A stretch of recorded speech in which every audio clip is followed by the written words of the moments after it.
Hello, একটা ছেলের প্রিয়জন মেয়ে।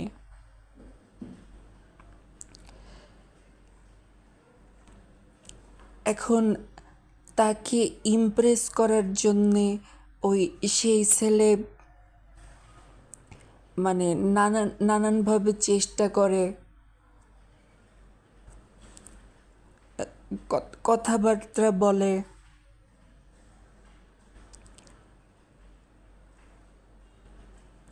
কিছু ক্ষেত্রে হয় যে সেই মেয়ে রাজি হয় না বা ইমপ্রেস হয় না, তা সেক্ষেত্রে